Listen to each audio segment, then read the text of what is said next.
Laipply Podcast. There is this raging argument now about whether it is constitutional to do what Trump is rolling out in places like Chicago. It's unconstitutional. The solution is empower the local law enforcement. Congressman, are you familiar with the Insurrection Act? Yes, I am. And so what do you think that's for? You said that this was illegal for the federal government to send National Guard into cities and states. What do you think the Insurrection Act is for? Congressman, do you actually know what the Insurrection Act says? Well, look what we saw happen in January 6th in the Congress. That's insurrection. Are you familiar with what the Insurrection Act Yes, I am. But allows? Look, this president has used all kinds of excuses to break the law. This president has used... No, but that is the law. So what is the law, Congressman? You say you're familiar with the Insurrection Act, but you don't seem to be able to describe what it does. What do you think the Insurrection Act does? Look, the issue here is that we need our cities safe. Americans want... How are voters feeling about Democrats right now? Yeah, I mean, Democrats in the minds of the American public are lower than the Dead Sea. What are we talking about here? Well, let's take a look. The net approval rating for Democrats in Congress, you said it, Kate Baldwin, the lowest ever. Look at this. Overall, they are 55 points underwater. Their approval rating is south of 20%. It's even worse when you look at independents. Look at this. Negative 61 points. That means that their approval rating is 61 points lower than their disapproval rating. Quinnipiac has been polling this question for the better part of the 21st century. They have never found Democrats, at least those in Congress, in worse shape than they are right now. This could be the greatest speech for Democrats to win the midterms ever if he does any of those things. Well, they need something because you got an 18% approval rating right now. So whatever you can get, I would advise you to try to get it. We'll take it. Listen, he spent a lot of last year on foreign affairs to great success. But now we're moving into an election year. And the first line, I inherited a mess and I am fixing it, reminding people that we were in a deep hole. And that's why he got elected in the first place. He is going to have to ask for some forbearance from the American people. But you can tell he does have a story to tell here. Some of it is in the big, beautiful bill. That is the centerpiece of his domestic policy agenda. The tax cuts are good. And he does have villains here. The health insurance companies are a good villain. The Democrats being at an 18% approval rating, that's a good villain. And so when you're going into an election, I think it's got two jobs. One, sell what you're doing. But two, you got to post up against the alternative. The American people just rejected the alternative a year ago. And now he needs them to reject the alternative again. So these new plaques have just been added to the so-called Presidential Walk of Fame. They almost read, some of them, like Truth Social posts, including the ones under President Obama's that says he was one of the most divisive political figures in American history. Under President Biden's, it describes him as Sleepy Joe Biden and also says that he was the worst U.S. president in history. There are some that are nicer, including under Ronald Reagan's, for example, where President Trump says at the end that he was a fan of Trump's long before he ran for president. The White House press secretary Caroline Leavitt says the president actually hand wrote some of these plaques himself. President Trump's out there saying that the affordability issue is a hoax. I don't think it's a hoax. Do you? Well, I think the hoax is trying to frame the issue as somehow Republicans are responsible for what was clearly created by bad progressive Democratic policies. Tariffs are part of the reason for inflation. The tariffs are part of the reason for inflation when it comes to a lot of objects, a lot of items. Sure. I think if you point to the very near term, you would say, OK, there's some evidence that tariffs are being passed on, but very little, actually, certainly not of the magnitude of the tariffs. And so the president is walking and chewing gum at the same time. We're taking on the bad trade policies of the Biden administration. You know, for 4 years, President Biden did not open a single market to farmers' products here in the United States. Agricultural products were shut out of so many markets because of the bad trade policies of the Biden administration. And so President Trump is trying to open markets and using tariffs as a tool to get that done. That does create some modest inflationary pressures, but mostly that's being absorbed by either the exporters or by middlemen here in this country. The Federal Reserve Chairman said it. Well, I don't agree with most of what the Federal Reserve Chairman says. And I cannot wait for him to move on. I cannot wait for him to move on. He waited at least a year too long, in my estimate, to change economic policy, then embarked on the fastest pace of rate hikes in the history of this great nation. That is not something that you can undo with an executive order or executive fiat. It takes time for these things to happen. Market forces are what they are. And this population should give the president time for these policies to take effect. And look, as I said to you, I was here on this set on Liberation Day, and the rest of the panel said, we're going to go into a recession by June. We're going to go into it. It's going to be a U-shaped recovery. If there's a recovery at all, it's going to be mass hysteria, dogs and cats living together. And I said to Abby, who I have great respect for, have me back in June, which she did. Have me back in September, which she did. And we will see what the outcome is. The reality, we had a V-shaped recovery.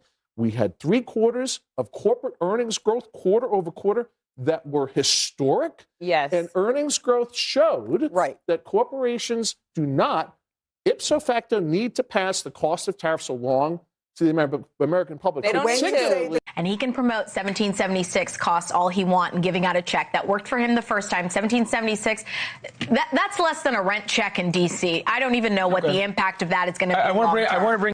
Democrats may have broken it, but Republicans are not fixing it. Not even by a long shot. That's why I'm on here ranting about this tonight. I swear, this is going to make me go bald, this issue. Republicans have held the House for 12 of the last 16 years and never fixed it. This is my party, and I'm this pissed off about it. They did pass the American Health Care Act in the House in 2017 with a full repeal and replace of Obamacare with tax credits and Medicaid caps and HSA expansions, but John McCain, famously the tie-breaking thumbs down on the Senate floor for the sole reason that he didn't like Donald Trump. John McCain single-handedly stopped the closest thing we've ever come to repealing Obamacare. Thanks, John. Can you believe that America missed out on this? I mean, we could have had this day in and day out at the White House. This delusion of grandeur. The New York Times reporter Shane Goldmacher had a quote describing Harris this week where he said, she wants to be heard, but is not clear what she wants to say. And I found that to be completely perfect, having had to watch her whole career out in California. But the thing that he misses is she's not capable of saying anything. She's never been a bright person. Remember, she got into law school on affirmative action, even though she had distinguished parents who were accomplished academics. She failed the bar. She did not have a distinguished career in law. She did not have a distinguished career in the Senate. When she was Attorney General in California, that she was tough on crime and then flip-flopped. The whole interview was about nothing. It was led by this guy, Jamie Harrison, who apparently, Laura, was the DNC chair. I'd completely forgotten this person even existed, so he must have left a real impression. It was so humiliating, and she's running for president. She's literally running. She's still a donor darling. She passed on running for governor of California. She's running.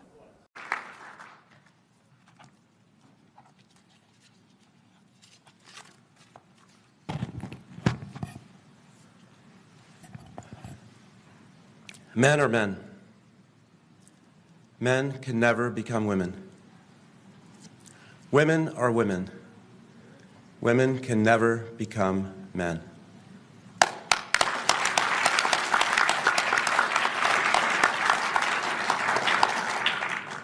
Children are innocent, and they need our protection.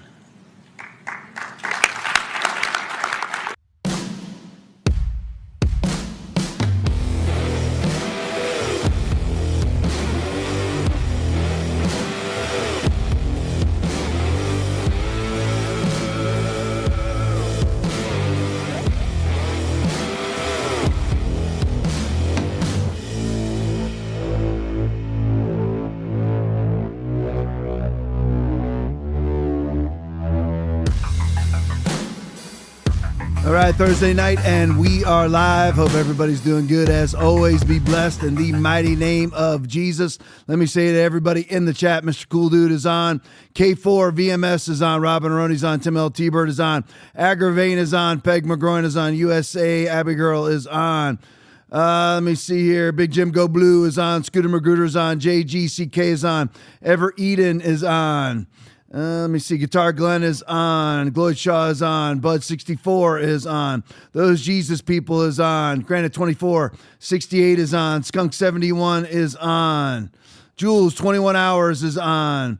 Let me see here. Scrolling down. K4 VMS is on. I think I said that one already, but anyway. All right. Veronica 18201 is on. Joennes is on. Sheila K is on. Jeannie Malfeasy is on. Arcadia Angel is on. Sexy Pony is on.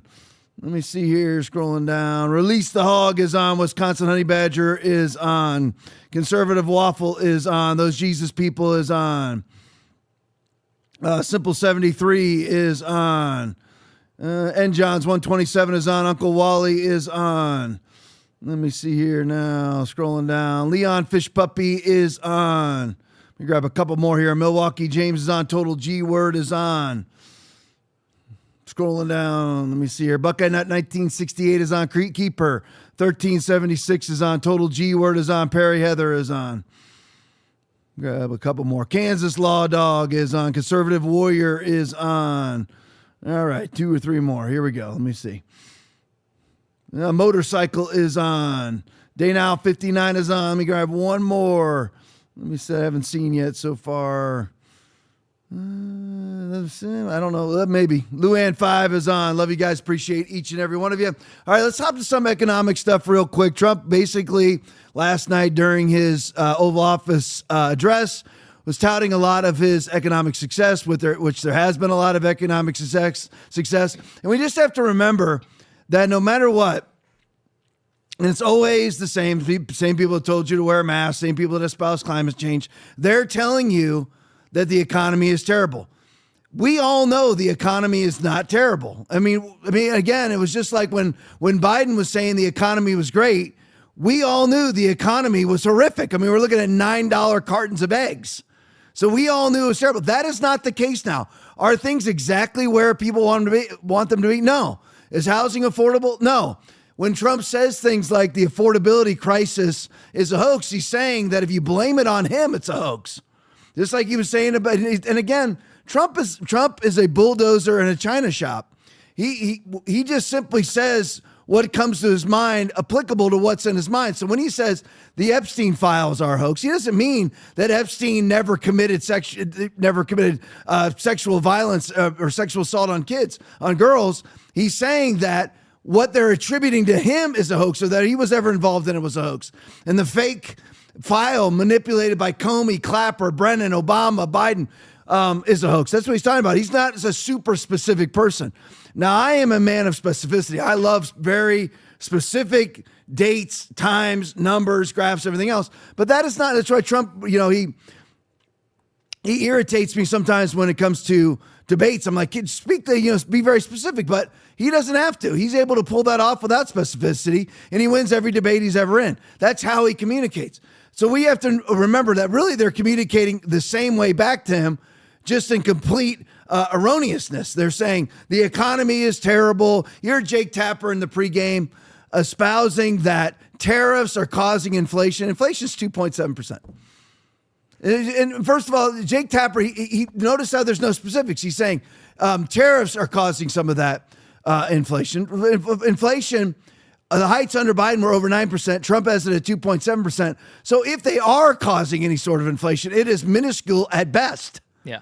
So it's just lies. I mean, again, it's just lies. And you're like, and again, it's actually difficult in a way to do this podcast because I can't really espouse what a Democrat is, because there's simply somebody who I guess is just motivated by an agenda that they know doesn't work, so they have to lie to install it. But if it's that good, then why would you have to lie to install it? So I don't understand these people at all. And there is no connection to tariffs and inflation. None. There's none. Where? What has gone up that was caused by a tariff? What? Maybe I don't, because I don't purchase Canadian items. Maybe those have gone up. I don't know. But most of the tariffs are passed on. First of all, a tariff is on foreign entering goods.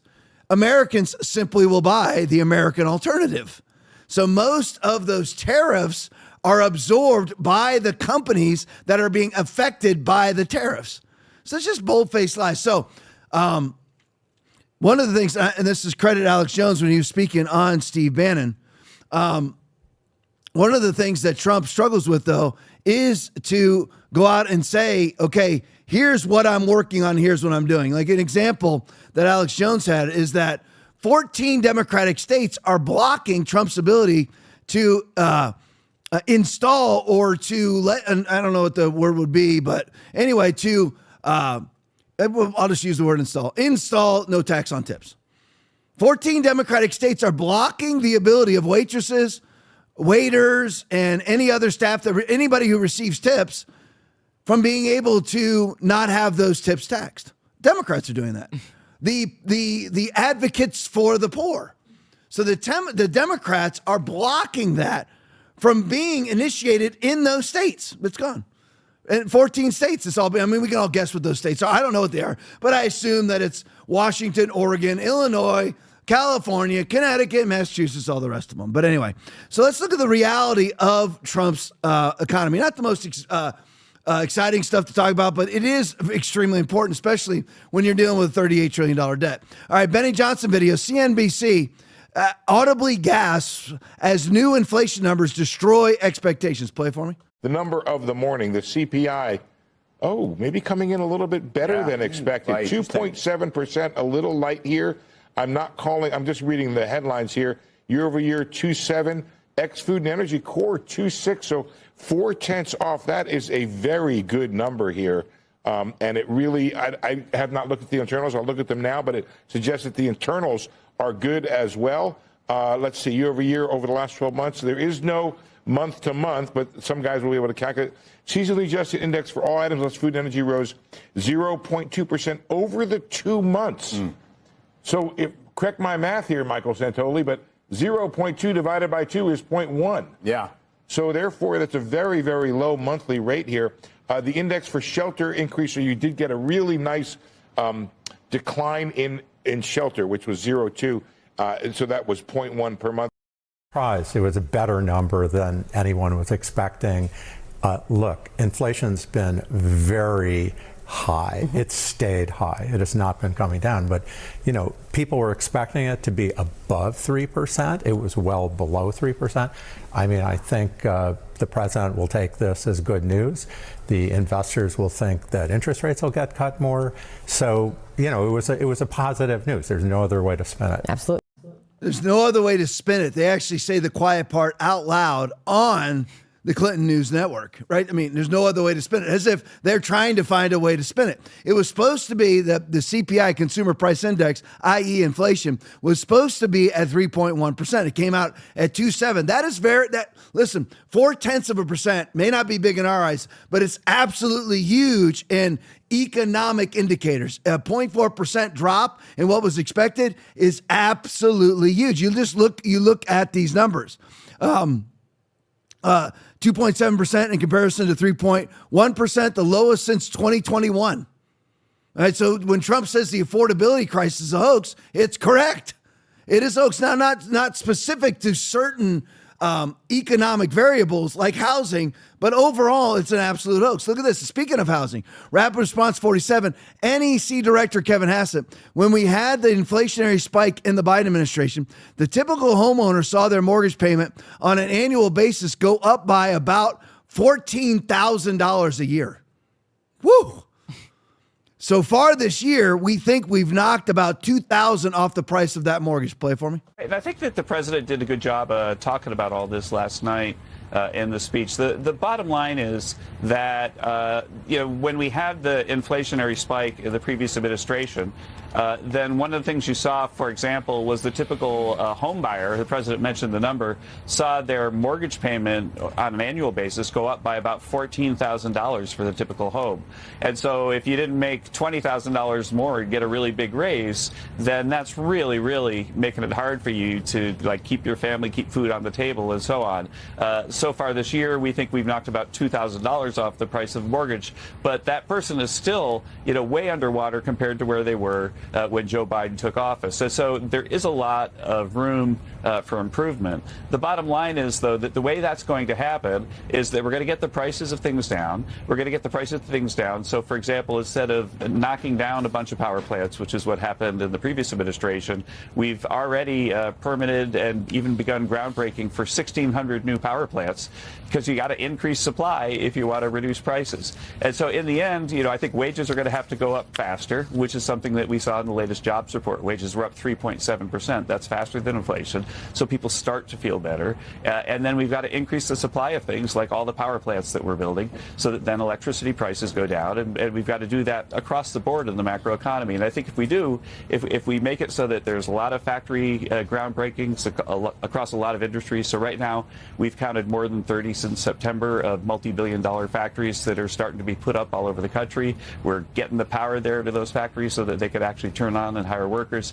That increases supply, that gives you growth without inflation, and that's our plan. Yeah, 1,600 power plants lowering electric bills. I mean, if you have more power plants, you lower your electric bills because it lowers the price of the delivery. It's as simple as that. So anyway, Trump is right.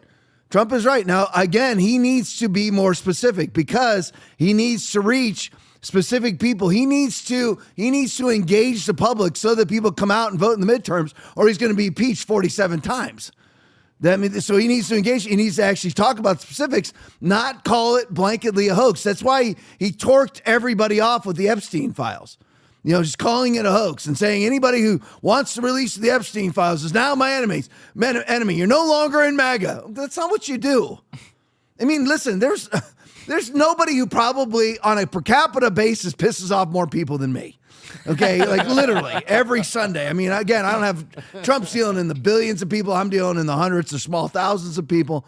But on a per capita basis, I say what most people won't say, but I break it down. I make it very specific, and I don't purposely go and try to alienate my allies. Right. I mean, that's so you don't do that because people want. And what's so sad about the Epstein files is that Trump has nothing to do with Jeffrey Epstein.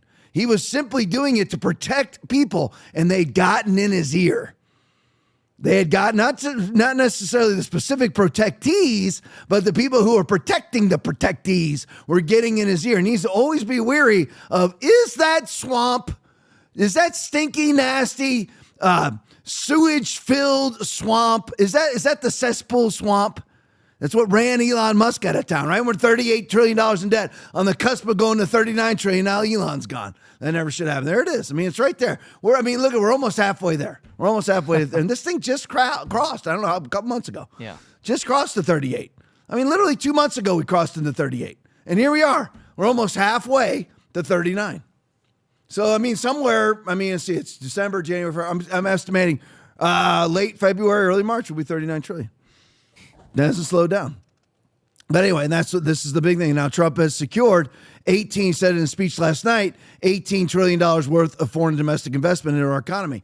And that is paying off. And he's actually paying the 1776 checks to our military using tariff revenue to do so. Big deal. Lots of victories. We need to rejoice in it. Sometimes we forget about how bad things were. Sometimes you forget and you're like, you know what? We never win. It's never really, people aren't being prosecuted the way that we want them to be prosecuted. Things are happening as fast as we want them to happen. Does everybody remember the Biden administration in 2021? Absolute totalitarian regime. I mean, you're talking about Stalinist, totalitarian, mandating vaccinations, all those different things back in 2021. I'm certainly glad that Trump won the election. Believe me, he ticks me off too. All right, Eric Doherty video breaking. The U.S. House, you can side by side this one, guys, as I read it here. Eric Doherty video breaking. The U.S. House just passed, I told you they're voting on this today, legislation to criminalize transgender sex transitions on minors. I think it's important that somebody who cannot lawfully enlist in the military, cannot lawfully get a tattoo, ought not to be able to lawfully lop off their penises, testicles, and breasts. And I think that people who initiate that or instigate that, whether it's school workers, doctors, nurses, whatever, and not even advising the parents, I think they should be criminals because you're dealing with people who are, again, how many times has your kid said this, a kid said that, they are this, they are that. You don't start lopping off body parts because a 9-year-old tells you that they're a girl. Listen, if anybody wants to lop anything off, all you got to do is wait till you're 18 years old. That was the spiel that I used to give juvenile offenders and people who are juveniles, people under the age of 18 in the state of Florida are deemed juveniles, obviously. And I would just tell them, how old are you? And they'd say 16. I said, all you got to do is endure your parents for 2 more years. You can do whatever you want. You can walk right out of the house because their parents were so horrible. These were the kids that their parents were not abusing them in any way, shape, or form. But their parents were just so horrible. I said, you got 2 years to go. Just walk right out of the house. There you go. Do whatever you want to do. And that's all you got to do here. If you want to get your penis lopped off, just wait till you're 18. You can lop off your penis right the moment you turn 18. Just like you get your driver's license when you're 16, you get your penis lopped off when you're 18. There you go. That's all you got to do. This should absolutely be criminal. You see how the votes went down. So anyway, criminalize transgender sex transitions. It's hard to say. Transgender sex transitions. That's toughy. on minors, including surgeries, puberty blockers, and hormone therapy. Absolutely. And you will see like Pramila Jayapal will come out and they're all giving their impassioned speeches, about these proven procedures, these approved procedures, proven safe. How are they? We've already played the videos actually from Marco Rubio when he was senator, asking, can you show us the studies, the long-term studies on puberty blockers on juveniles? They don't have them. So how are they proven? How exactly? Because Aaron's basically 30, Will's basically 40, and I'm 50 in my 57. So in our generation, nobody was getting puberty blockers. Right. In Aaron's generation either, even though he's the youngest one in the room. In Will's generation, certainly not. In my generation, certainly not. So how would we know how they work? Because this is the very first generation to ever block your puberty. I mean, that's got to work well. I mean, how does it work if you were to block sweating? How would it work if you were to block, tears? Or how would it work to block urinating or pooping? You don't block natural bodily functions. You allow them to proceed, and when they become adults, they want to lop things off, they can lop things off. 4 Republicans voted against this. As you can see, they are the following. Evans from Colorado, Fitzpatrick from Pennsylvania, Kennedy from Utah, and Lawler from New York. Those people all need to be primaried into political non-existence. 3 Democrats voted for it. How about that? Kuhler from Texas. Don't vote for it there. You're not going to get reelected. Yeah. Davis from North Carolina, don't vote for there. You're not going to be reelected. And Gonzalez from Texas. Because if you don't vote for this, you're not going to get reelected. So that is good news. I am not at all for big government, but you know what? The government does outlaw murder. So I do think we ought to outlaw children lopping off their body parts without parental consent. Because if you allow what's the tide of things to continue, Gavin Newsom and his disgusting wife, they already have guided tours into California to abort your baby. And now they want guided tours to pay. They're going to pay you. They're going to pay for you to come out there and lop off your penises, testicles, and breasts as a 14-year-old. If you don't outlaw this now, this has already been codified. This is already a Trump executive order, and this now codifies it. And this is all Marjorie Taylor Greene, by the way. And Aaron and Trump hate each other now. There's no reason for that. You know why they hate each other? Listen, you come out and you say what I said. I'm not the perfect example, certainly, on how to work relationships all the time. But I'm just telling you, certainly not. But anyway, you come out and criticize Marjorie Taylor Greene, like her appearance on The View was I don't know, an abomination. It was horrible. Just nodding her head to everybody on The View. Abomination. I don't know what she's trying to do. But then she does this. So I don't know what her deal is. I don't know what people. It's funny because people do this with Christianity too. Well, they go along, and because there's no power in their walk with God. Because what's supposed to be happening for the Lord your God is a consuming fire, even a jealous God. Deuteronomy 4:24. Also, that's also in Hebrews chapter 12, 28 and 29. So it's Old and New Testament. For the Lord your God is a consuming fire. They're not being consumed by God. So there's no romance with God. There's no excitement with God. God is simply to them an adherence to rules or not. And you should, or you're going to go to hell. But I'm just saying that's all that it is. And it's just this innocuous, middle class, Bible fish cover walk with God. And that's most Christians, by the way.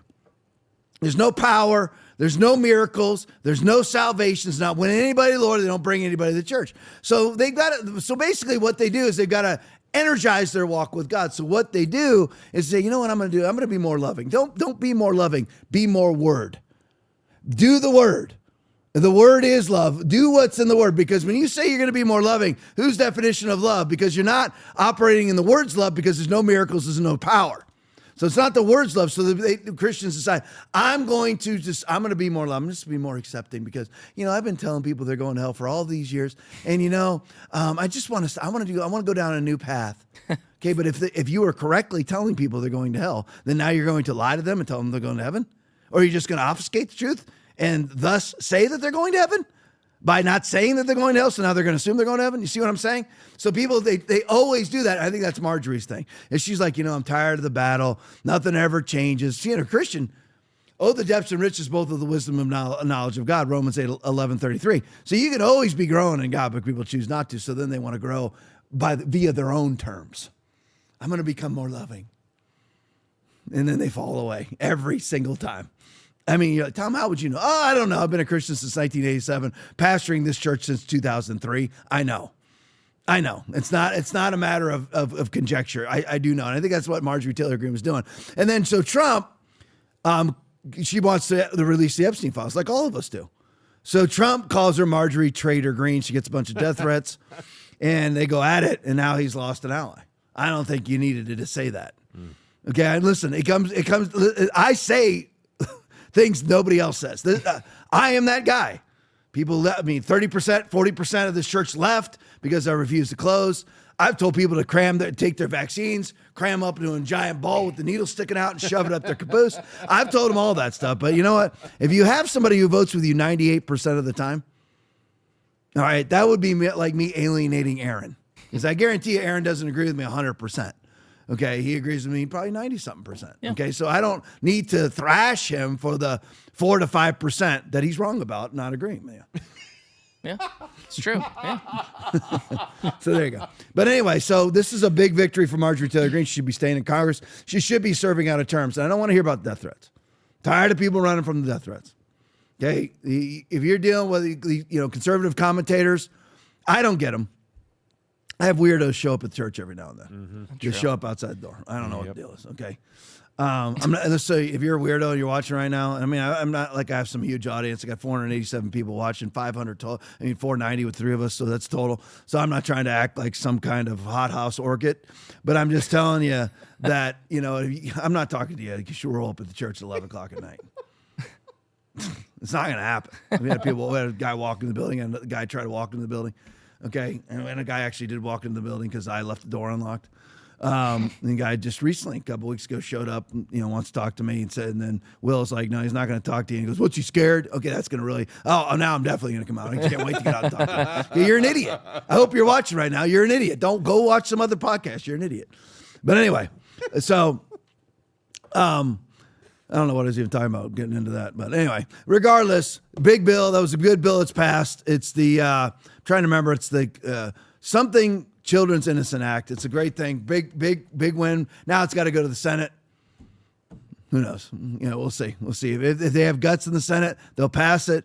But, John Thune, who votes with Democrats 49% of the time, and that's our Senate leader because it's all just fake in Washington, D.C. But anyway, we'll see what happens. All right, let's move on to Islam. Now, this is a video. This is a long video. It's from Rob Schmidt on Newsmax, but I had to show it because it summarizes what's happened basically in all of Europe and the Five Eyes countries, which includes Australia and New Zealand, because of Islam. Rob Schmidt, the threat of Islamic extremist attacks now has governments jumping into performance politics and boneheaded moves rather than trying to protect their people. France just canceled its Christmas celebration because they can't keep the people safe because of the radical Islamists that they've imported. Aaron, can you make that make sense to me? Nope. Why would you? Because you're knowingly doing this. Right.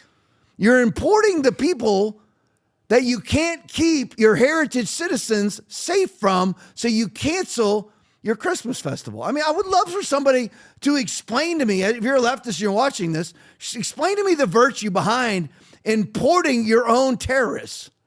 Explain that when you can simply just keep them out. But anyway, Rob Schmidt, Newsmax, play for me. A beautiful and spectacular event, and it has all been canceled because the French government can no longer keep its own people safe from potential radical Islamic terrorists that they have welcomed into their country. Think about that. France has let in so many Middle East and North African migrants that they can no longer assemble in crowds. We're watching one of the most beautiful countries and cultures in the world commit suicide, and this threat has now spread all over the West. This is not singular to Australia or France. It is everywhere now, including in Germany, where many are too scared to go to the country's many famous Christmas markets because they are now so dangerous. They're such a target for radical Islamists. Take a listen to the details from this report. Terrorists have struck 7 European Christmas markets since 2014, 3 in France and 4 in Germany, all carried out by men of Muslim or Middle Eastern backgrounds. Authorities arrested 5 men suspected of planning attack number 8 in Germany last week. One of them, a Muslim cleric from a German mosque who urged his followers to kill as many people as possible. Yeah, attack number 8 foiled. There was another attack in Poland on a Christmas market, foiled as well. The one in Germany, a Muslim cleric that left Egypt to move to Germany, moving to a country which tolerantly allows him to work at a mosque, to have a mosque. And what does he do when he gets to Germany and he's saved by the West? He begins indoctrinating other Muslims to murder as many Christians as they possibly can. Going to a German Christmas market at this point is a bit like playing Russian roulette. Is today the day that one of our asylum seekers living off our tax dollars is going to plow his car through this market and kill 20 of us? We don't know. In Australia, where 16 were murdered on a beach this past Sunday, many say that they have felt the threat skyrocket as their own government imported tens of thousands of migrants from Muslim countries. The Muslim population doubling in a decade in Australia. The left-wing Prime Minister of Australia, the Labour Party, a country that has the strictest gun laws in the world already, just wants to add more gun laws, light a candle, and move on. Light a candle, put it in their front window tonight at 6:47 p.m. to show that light will indeed defeat darkness. We will I'll take to National Cabinet this afternoon a proposal to empower agencies to examine what can be done in this area. Being led by people that couldn't care less if you live or die, completely detached from reality. Politically correct nonsense. Stronger gun laws so the Islamists have a harder time murdering us is the answer, right? They don't want to actually fix the problem. They'll let thousands of us die before they'll be accused of being racially intolerant. They care far more about their political orthodoxies than your life. You should always remember that. You know, everybody's reporting. Hello, everybody. Thanks for the warning, guys. Sorry. Got ice in my mouth. Sorry about Good that. work. That's producer Aaron, by the way. He's in charge of the show. But anyway, rarely screws up. That was a good one. But anyway. Hey, I thought that commercial at the end was cut, so that was weird. That's my drink. Yeah. But anyway. But there was not even a 10-second countdown. I know. Thank you, I guys. know. That was It's a good. long commercial, Usually we got right? like a 5-10 count. Well, yeah, I should have still gotten a countdown during the commercial. No, the commercial was like 20 seconds long. Oh, just let it play like Stone instead of letting me be seen with it. I didn't realize you had ice in your mouth. I just let everybody know what's going on in the show. Just so you know, please, you know, I'd rather let the commercial go than everybody see me with my mouth full of ice. Anyway, welcome to the Tom Laipply Podcast. But anyway. All right. Make sure to put in an extra Rumble rant for that. Yeah, please support the show. That's just such. I mean, excellence. Yeah. I mean, we deserve extra money That's right. for that excellence. That's right. But anyway, Follow us on X. Yeah, follow us on X. Yeah, smash the like button. But anyway, there's nothing more to say about that. I've got another Islamic section here, but anyway, that I don't usually like to show. That was nearly 5 minutes long, but anyway, or 4 minutes. But anyway. I don't usually like to show them that long, but that just shows you, and I've already commented on it, but I just do not understand because I do and I don't. Because Aaron said it, and it's what's true. Because in every way, first you can go the cursory level, you know, you can go the surface level analysis is the one that I gave prior to the video, which is why would you import the people who cause you to cancel your Christmas festivals because you cannot keep them safe from the people you import. But then Aaron said, then that's the cursory level. That's the surface level. But really what it is they are actually importing them on purpose so that you can't celebrate Christmas and that you can't have free speech, because you cannot speak against a Muslim, but a Muslim cleric can call out for your murder and not at all have his speech banned. Yeah. So that it's really, the point is for them, again, to import third world migrants, third world inbred, low IQ migrants who are very easily globally governed because A, they're stupid, B, because they have no heritage connection to the Charter of Rights, Bill of Rights, Constitution, whatever it is that the country has, like France, like Great Britain, like the United States, like Canada. They have no connection to it, so they're very easily globally governed. And then these guys who are, whether it's Anthony Albanese, whether it's Justin Trudeau, now Mark Carney, whether it's a Biden, whether it's a Kamala Harris, whether it's an Obama, they have no interest in the sovereignty of their own countries. What they want to do is rule over the records of the world as multi-billionaires.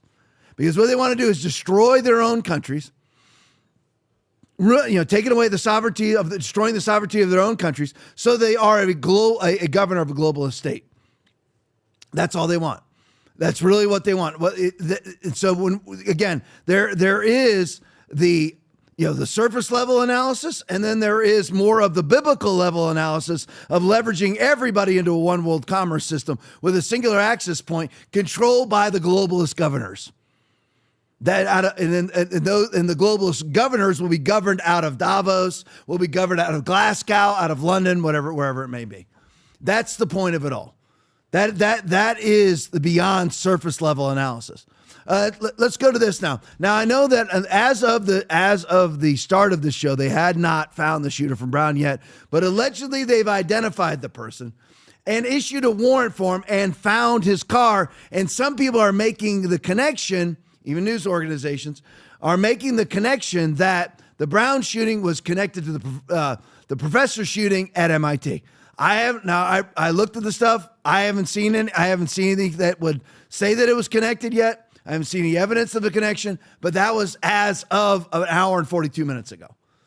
So I don't know. Aaron will troll and find out. I don't think that they've been caught yet. We probably wouldn't know that. But anyway, so we'll see how it pans out. But anyway, so I had another long video from Jesse Waters on the investigation, but it really is not overly up to date or up to the minute now because of the latest warrant being issued, the latest manhunt, whatever it is. So anyway, the latest activities in the investigation. But anyway, Jesse Waters video. But I do want to attack somebody, of course, because that's what's fun. And I mean that. Breaking Providence PD this is Jesse Waters video. Breaking Providence PD, but this is the title has nothing to do with the section of the video I'm showing. But this is, did anybody even know? Now we are, let's see, day six into this. Did anybody, Aaron, can you side by side? Had you ever seen this guy before? Until today, I hadn't either. That's the Brown police chief. Every university basically has their own police department and their own police chief. That's him. Nobody even knew who this guy was. I hadn't seen him at all. He wasn't in one press conference. The president of the university is now hiding herself. The man on the right, who I thought was the AG, is the AG of the state of Rhode Island. That the gay man on the left, that's Smiley, the mayor of Providence, and completely I don't know what you call it, blocked by the police chief is the police chief of Providence in the back. I forgot what his name is. But anyway, Perez is the last name, I believe. But anyway, whatever. Perez. Yeah, something like that. But anyway, so this is him. Now here is for Jesse Waters. None of us ever heard of this person before. Now ask yourself this question. Is this the guy that you would want to be the police chief over the university or college that your child attended? Play it for me. So that right there is the mysterious campus safety chief, Rodney Chapman. Funny, we haven't really heard from him. Where's he been? Well, we just discovered the Brown University police chief isn't really a big fan of policing. He once said this: communities don't want policing done to them. How this guy came to Brown is a crazy story. He was the head of campus security at the University of Utah, and right after he was hired there, he was immediately suspended because he didn't have the proper credentials. Utah then told him, we're going to fire you or you're going to have to resign. What's it going to be? So Rodney resigned, and Brown said, we'll take you. And right before this shooting, Brown's police union issued a vote of no confidence in Chief Rodney. The chief's own men accused Rodney of endangering officers and creating a toxic workplace culture. Rodney should know the campus better than anyone, but all week he's been hiding under his desk. He's obviously completely unqualified. Brown's the most liberal Ivy League school, and they take DEI more seriously than safety. The school's been under intense pressure from the Palestinian students. The president, who was a no-show at today's presser, has been heckled for years by Muslim underclassmen. She always bends the knee, but they heckle her anyway. Over the summer, radical left human rights groups demanded Brown disable their security cameras so Palestinian activists could raise hell under the radar. Did they cave? We asked. No response.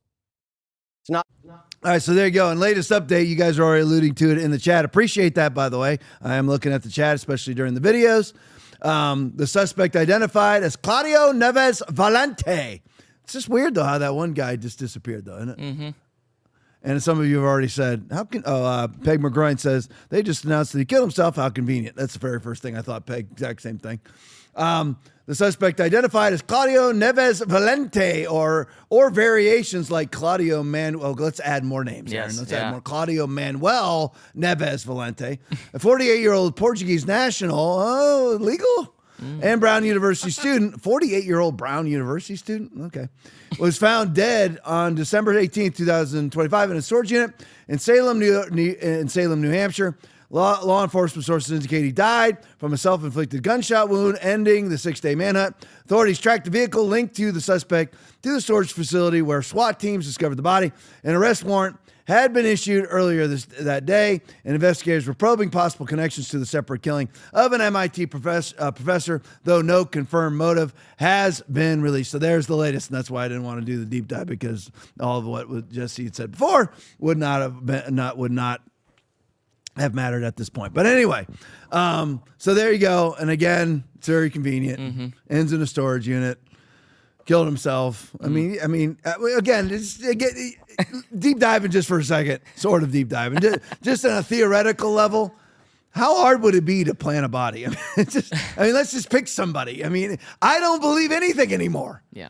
Everything's a lie. I mean, every last thing you find out. I mean, let me just go on a montage for just a minute of all the lies that come into my mind since I've been really politically aware, which has been my entire adult life. I mean, I think of it, Gulf War I, Gulf War II, weapons of mass destruction, collusion hoax, Ukrainian phone call hoax, climate change, COVID.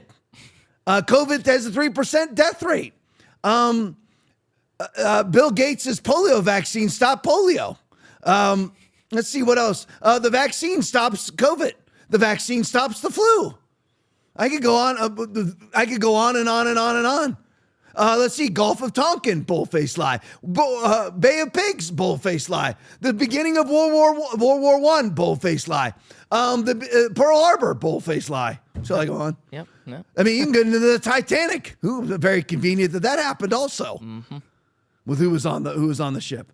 But anyway, let's go back to Australia. May's video, Australian Prime Minister Anthony Albanese, this is the non-biased Anthony Albanese, Prime Minister of Australia. Australian Prime Minister Anthony Albanese used to do Free Palestine protests.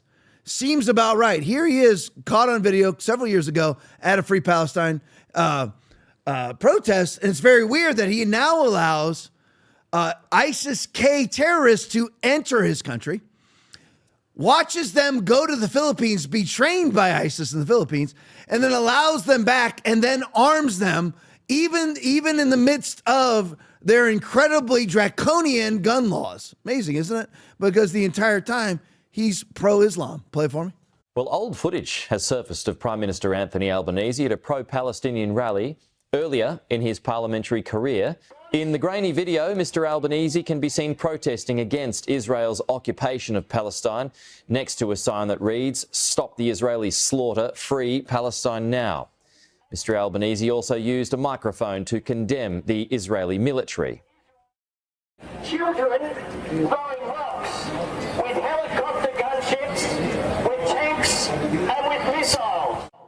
This is very convenient that he is now the prime minister of the country of Australia, and very strange that Islam and Islamists have flooded his country because he is very pro-Islam. And you go back into the, beyond surface level analysis of these things, then you're like, okay, well, why is that? Why would you want somebody like Anthony Albanese via corrupt elections to be elected as Prime Minister of Australia? Because all the elections are corrupted too. Has everybody paid attention to Smartmatic Dominion? Smartmatic Dominion Smartmatic is the software inside of Dominion voting machines, have been kicked out of many, many countries, sued into oblivion. They've dropped all their lawsuits against their accusers, with the exception of Mike Lindell. And they had already gotten $476, I believe, $1 million from Fox News. So anyway, they dropped all the lawsuits. So anyway, when I say fraudulent elected, I mean fraudulent elected, because once again, why would you ever want an election that you have a machine counting ballots instead of people counting ballots? Explain that to me in a logical sense, because it speeds things up. Okay, really? It takes California via Smartmatic Dominion 3 weeks to count their votes, even 3 months to count their votes. Even in the sad state country of France, everything's paper and it's all counted in the United election, and they have 1 day of voting. Even in France, Wow. which is also is completely invaded. I mean, I want to even say taken over by Islam. So you have somebody who's noticeably pro-Palestinian, pro-Muslim, conveniently elected to a Five Eyes country, and now allows the murderers and the rapists and the low IQ inbred Muslims into his country to kill his own citizens. And his response to that is to take away the guns from his citizens so that they cannot protect themselves from the people he imported. That's exactly what's going on. I just have to show you this one too, because this is just weird. And we know about the plagiarizing from Joe Biden. And I can tell you that other things too, if you deep dive into various other things, whether it's the collusion hoax was perpetrated initially on John McCain. You're like, well, John McCain's a bad guy. Well, yeah, this is how they turn them. They just say, hey, John, you know what? You can either be victimized by this collusion hoax, so we'll give you $5 million. Most people, which one are they going to go? But anyway, so I'm not saying that's what happened. I'm just saying that's the gist of what happens. But anyway, so there's movie scripts out there that seem to pop up with Democratic Party politicians. Now, this is Albanese, but I consider them all globalist, leftist, bourgeois, elitist Democrats. But anyway, he also has been caught strangely plagiarizing a speech from a movie. It's just strange. I saw it. I normally don't play these videos, but I just had to play it. This is a bro video. Play it for me. Australia, we have serious challenges to solve, and we need serious people to solve them. I promise. Unfortunately, Tony Abbott is not the least bit interested in fixing anything. He's only interested in two things: making Australians afraid of it and telling them who's to blame for it. I just think that Michael Douglas was much better at it than Albo. Isn't this weird? Isn't this? Why would you ever do that? You can't. If you want to call a sermon a speech, you can. I guess they are. I am able to, this entire podcast, I have slides, but the rest of it is just off the cuff. I'm able to put together, construct a speech every week. Yeah. You can't come up with, and by the way, I preach for about an hour and 15 minutes. You can't come up with your own 3-minute bit line. I mean, really? You cannot come up with a 3-minute statement on your own? You have to go. I mean, again, I should have compiled a list because there's many of these things. It's weird how this works, how they mirror TV shows. I'm trying to remember the specific one that I can't remember it right now. But anyway, they just mirror a specific show. Democrats, not ever Republicans. It's always Democrats because they're stupid. Then you see, when you're stupid, that's why you want to import stupider people. How can I need somebody stupider? Oh, you know what? Somebody who marries their first cousin. and they come from a country with an average IQ of 71, we need to import them because they'll be very easily governed. All right, more on Australia real quick. Eric Doherty video, more of the people that Albanese has imported. Australian police just foiled a possible Islamic terror attack just days after the Bondi Beach attack. Play for me. There was news overnight, Australian police conducting a huge operation in a suburb of Sydney, only days after the terror attack in Bondi Beach nearby. Agents acted on new intel suggesting another possible violent plot, but they have not identified an immediate link to the ongoing investigation. In Sydney for us, Steve Harrigan chasing down all of these leads and joins us now. Steve, hello. Bill, Australia's counter-terror police are in action in a very big way in a suburb of Sydney. In heavily outfitted tactical gear, they rammed 2 vehicles, detained 7 men they say were planning a violent attack on the way here to Bondi Beach to carry out an attack. But police saying there is no connection at this point between those plans and the attack that did take place here on Sunday. In the meantime, as funerals continue for the 15th. And again, you have to go with surface level, superficial versus deep dive versus what is actually happening. Superficial level, you're like, how can Albanese look himself in the mirror and say that's a good person? How can he possibly do this? Here we are again. I mean, who is it again, Australian police just foiled a possible, what kind of attack? What kind of attack? Islamic attack. Oh, yeah. It's a bombing attack. You know what wouldn't exist in your country? The 14 dead on Bondi Beach, they would all be alive right now. Can you imagine that? They'd all be alive right now if you hadn't imported the people who murdered them. Yep. The guns didn't get up and march there, aim themselves and fire. You imported the people that killed them. You watched them train in the Philippines, and then you armed them even through your draconian gun laws. Strange how the Muslim could qualify with a terrorist son tracked by the government. They knew about him. That guy could get a gun, but if Will lived in Australia, you couldn't. Weird how that works, isn't it? So it's almost like Aaron's theory, which Aaron's theory is correct. They want to kill off / control their own citizenry via oppression so that they can turn their country into a globalist state, controlled out of Davos, controlled out of London, whatever it may be. That's the point of it. And all that control will be leveraging you into a one world commerce system. That's the key. One world commerce system with a single access point to all commerce. You wouldn't be able to watch this podcast without their okay, without their approval. So that's what it is. Leverage you into one world commerce system, singular access point, controlled by people like Anthony Albanese. It's already happening. It's called biometric ID, quantum dot tattoo technology. It's already happening. Australia is a living petri dish of Revelation 13 and 14. It causes all, both small and great, rich and poor, free and slave, to receive a mark on their right hand or on their forehead. And that no one may buy or sell except one who has the mark of the name of the beast or the number of his name. Revelation 13, 16, and 17.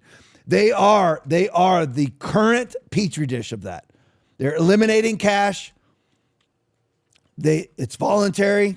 Don't worry, it's voluntary. Of course. Yeah, it's voluntary. For you to get a biometric ID until every single company, every single commerce center says that, we only accept the biometric ID.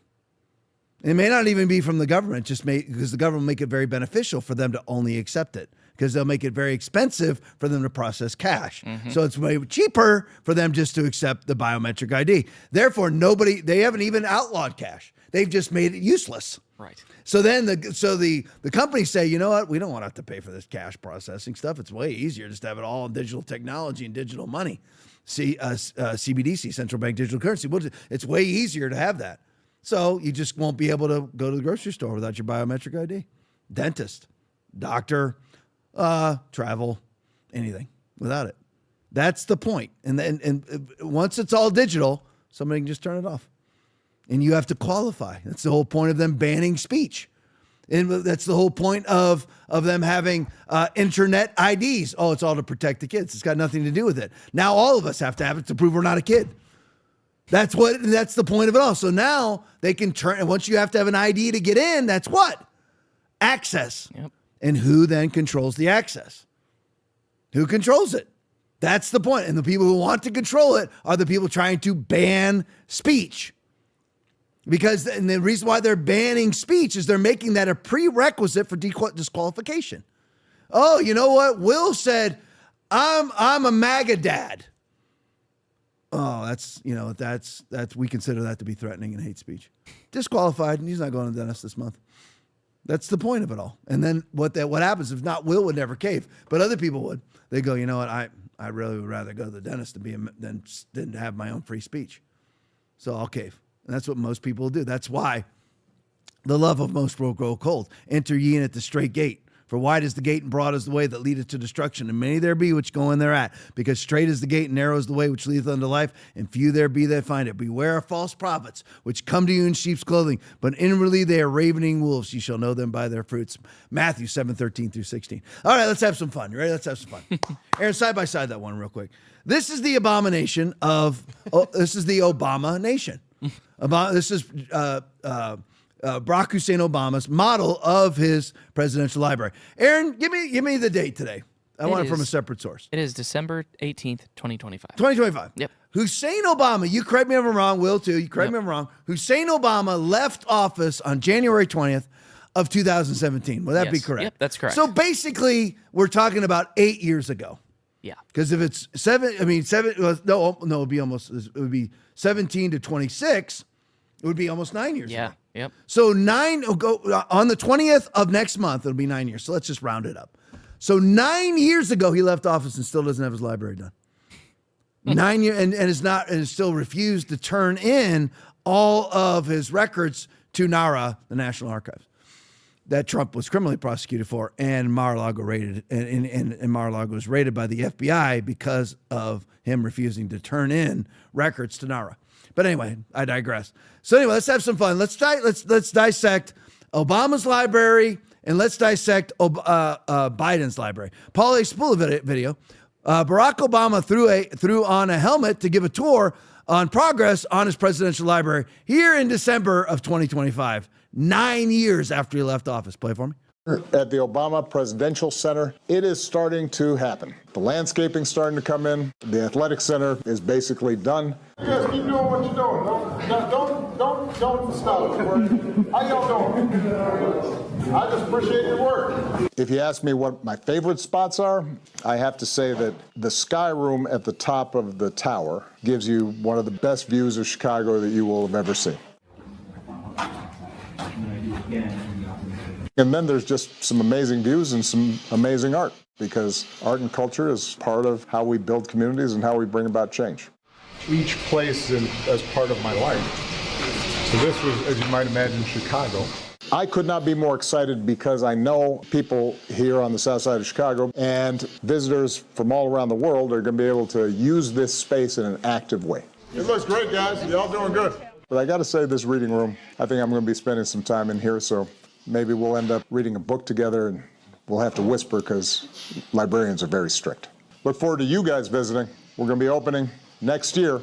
Look forward to seeing you. Have you been to Obama's presidential library? Of course not. No one has. It's been in the works for 8 years, and it's only half done. But it is breaking records for the most days between leaving office and the grand opening, nearly 3,000 days and counting. Originally, it was supposed to cost $350 million, but a couple minor setbacks, some snowy winters. The price tag is now over $800 million. The Bulls built Jordan the United Center for under $200 million. Is Barack a bigger deal than Michael? We'll leave that debate for Stephen A. And speaking of Jordan, even he couldn't save Obama's pet project. He donated millions, along with, of course, George Soros, to help dig more dirt. But this library was doomed from the start because it was being built up with DEI. Part of the reason we're here is because today is our big groundbreaking for the Presidential Center in Jackson Park. And, you know, it's going to be a 4-year project, a lot of work being done. And part of Michelle and my commitment was we want to make sure that the workforce on the center is representative of Chicago. Obama demanded a third of the workforce to be minorities. No exceptions. But work didn't last for long. 3 years ago, a worker flagged a rope that looked like a noose, so Obama blew the whistle and sent everyone to anti-bias boot camp. Since then, the site's in disrepair. cracked concrete as far as the eye can see. And now the DEI contractors are backstabbing Barack, suing him for $40 million for racial discrimination. Obama stepped on his own shovel. This is what happens when you make racial promises you can't keep. Lawsuits, cost overruns, and slowdowns. But versions of his DEI boondoggle have played out all over America for years. It's why we celebrate DEI Thursdays. Biden tied up his own projects in woke red tape. You want a new road in Maine? Good luck finding a diverse construction contractor. The state's 90% white. This is how you end up spending $8 billion on a half dozen charging stations. You got to be rational and flexible.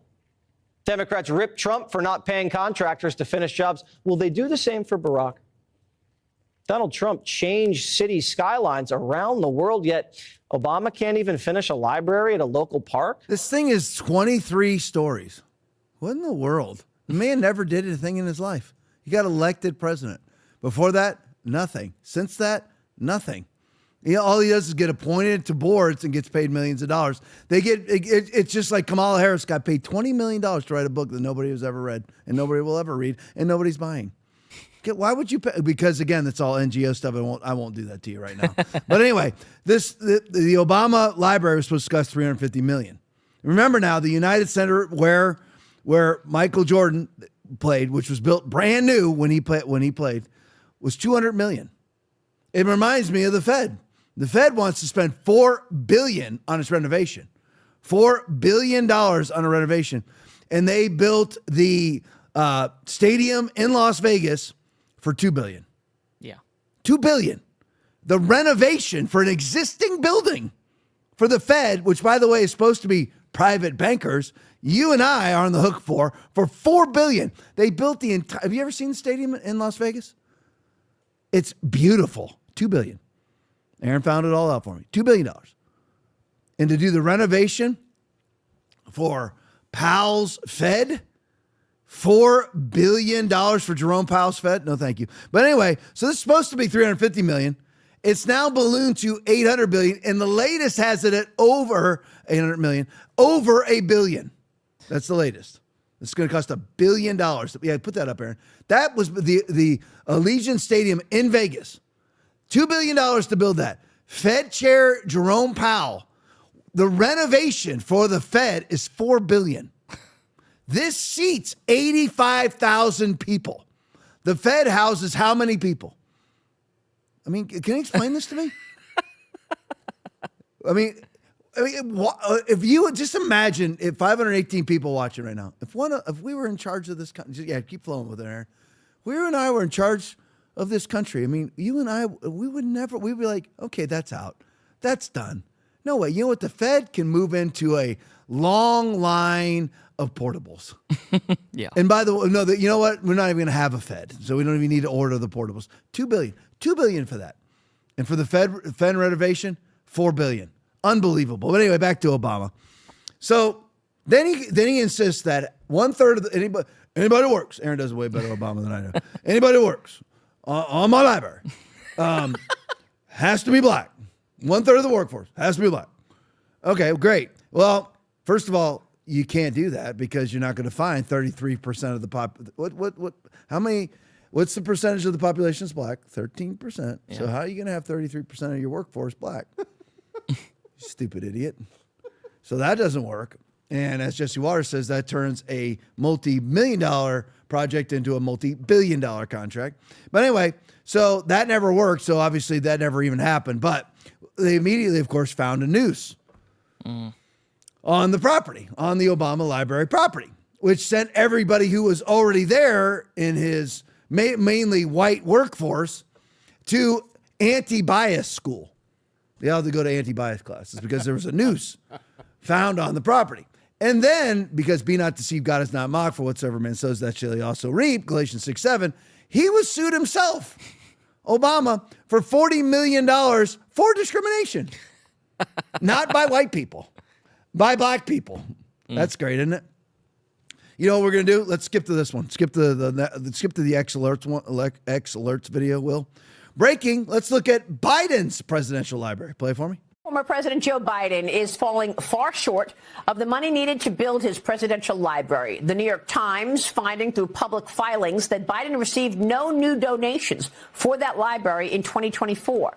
The Times writes this, quote, Mr. Biden's foundation told the IRS this year it expected to bring in $11.3 million total by the end of 2027. That would be far lower than the pace set by other recent presidents and far less than the $200 million that Biden aides said that they needed to raise or wanted to raise eventually. Discussions reportedly underway to consider consolidating the future library with Biden's pre-existing institutions at the University of Delaware, including the planned Biden Hall, which already has planned funding. All you ever needed to know about libraries, you're welcome. Audience, you're welcome. But anyway, this is hysterical. So, Joe Biden received no donations towards his library in 2024. What was he doing in 2024? For more than half of 2024, what was he doing? Running for president.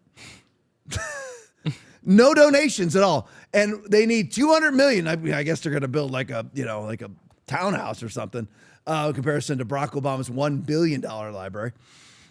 Remember now, 1,000 millions is a billion. But anyway, so Biden just is going to do a $200 million portolet. And he's raised so far total with no donations in 2024. And I'm assuming Aaron and Will, everybody watching, if he received no donations in 2024, I wonder what he's received in 2025. So anyway, so he has raised a grand total.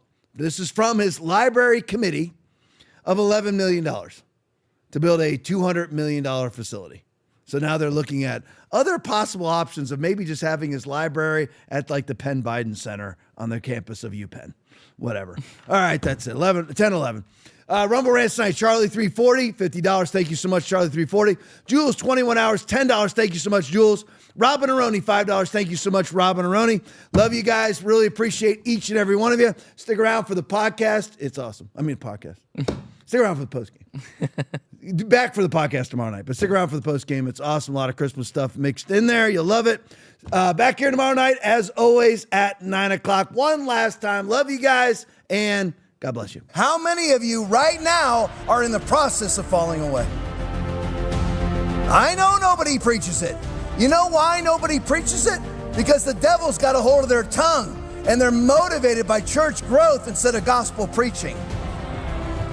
That's the problem. They're motivated by quote-unquote success instead of doing what God has called them irrevocably to do, which is to preach the gospel. Woe to me if I do not preach the gospel, said Paul. Have you ever had a question you were too afraid to ask? Or a thought you knew everyone was thinking but no one dared to say out loud? Welcome to the Hope Hotline, where nothing's off limits and we say what others won't. Real talk, raw truth, your questions finally answered. Thanks for watching the Tom Laipply Podcast. We appreciate your support. As a special thank you, when you donate $25 or more, you will get a free TLP koozie. Enjoy your favorite cold drink while tuning in to our latest takes on current events. Your support keeps us going. Donate now to claim yours. If I wanted to go, my schedule wouldn't allow it. 4 o'clock, wallow in self-pity. 4:30, stare into the abyss. 5 o'clock, solve world hunger. Tell no one. 5:30, jazzercise. 6:30, dinner with me. I can't cancel that again. 7 o'clock, wrestle with my self-loathing. I'm booked. Of course, if I want the loathing to 9, I could still be done in time to lay in bed, stare at the ceiling, and slip slowly into madness. But what would I wear? Every 15 seconds, a home is broken into. That's why you need United Nations Home Security. United Nations Home Security protects your home exactly how the United Nations has protected countries since 1945. Dispatching to your house a team of highly trained, unarmed observers. Their job is to watch the burglar and take notes. His every move is seen and carefully documented. Then our 192-member United Nations Home Security Council debates until everyone can agree on an appropriate response, such as economic incentives. And if that doesn't work, economic sanctions. And if that also doesn't work, strongly worded condemnations. And if nothing else works, we will be forced to invite the burglar to join the United Nations Home Security Council. United Nations Home Security. There's nothing we wouldn't do for you. But little we can. We also offer home humanitarian aid. Mommy, I'm hungry. Here's a shirt that is a graph that shows the testicular injuries in women's sports over the years. Now, kind of getting out of hand right here. I don't know if it's going to come down next year or what. What do you think? Not one person ever in my office has ever used the word Latinx. So can we finally put that to bed? Yeah, we agree. But where did that even? No more Latinx, everybody. Well, I just didn't even know where it came from. I'm like, what are people talking about? Impactful this has been on the Latinx community. Latinx community politicians that are banning not assault rifles, but the word Latinx. Nothing I dislike more than the politician that sits there and lies to you. And we all just sit there rolling our eyes going, give me a break.